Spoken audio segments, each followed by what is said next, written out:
হয় এটা অতি উদ্বেগজনক খবৰ ইতিমধ্যে টিয়ক আৰক্ষী থানাৰ ভাৰপ্ৰাপ্ত আৰক্ষী বিষয়া আৰু চেলেংহাট আৰক্ষী চকীৰ যি বিষয়া গংগা ফুকন আৰু যতীন বৰাৰ আচলতে নেতৃত্বত এটা দল অসমৰ পৰা গৈছিল নগালেণ্ডলৈ আচলতে গাড়ী চুৰি চক্ৰ এটাৰ আৰু বিশেষ পম খেদি।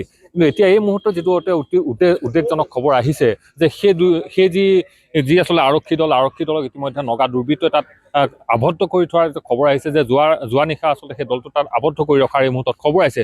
যদিও প্ৰকৃত তথ্যটো এই মুহূৰ্তত অহা নাই, যিহেতু টিয়ক আৰক্ষীয়ে হওক বা চেলেংহাট আৰক্ষীয়ে সম্পূৰ্ণ তথ্য আচলতে ৰাজহুৱা কৰিব বিচৰা নাই। তথাপিতো কিন্তু এইটো কথা এই মুহূৰ্তত যে এক প্ৰকাৰ সত্য যে এই যিটো বৃহৎ দলটোক আচলতে তাত কৰায়ত্ব কৰি ৰাখিছে।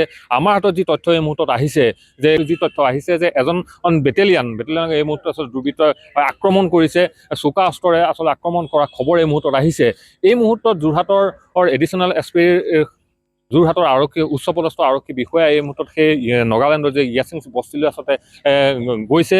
তাৰ যিসকল আৰক্ষীসকল আবদ্ধকাৰী আৰক্ষীসকলক উদ্ধাৰ অভিযানত তেখেতসকল গৈছে। কিন্তু বিষয় এইটোহে আহিছে যে কেনেধৰণে এই গোটেই কথাবিলাক কেনেধৰণে সম্ভৱ হ'ল। মূলতঃ এটা কথা আগৰ পৰা আচলতে পোহৰলৈ আহি থাকে যে নগালেণ্ডৰ এইসমূহ যিটো সীমামূৰীয়া অঞ্চলত আচলতে গাড়ী চোৰকে আদি কৰি বিভিন্ন ধৰণৰ আচলতে দুষ্কাৰ্য হৈ থাকে, বিভিন্ন ধৰণৰ আচলতে দুষ্ট চক্ৰ তাত থাকে।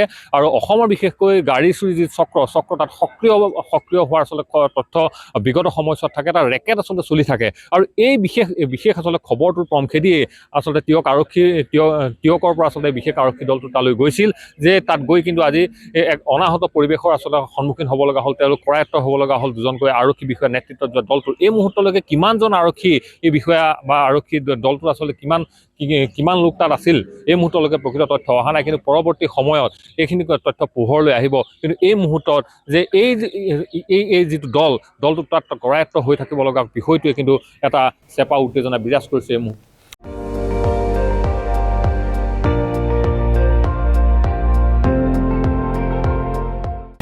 আপুনি চাই আছে ND24, সৰ্বশ্ৰেষ্ঠ নহয় সৰ্বোত্তমৰ দৌৰত।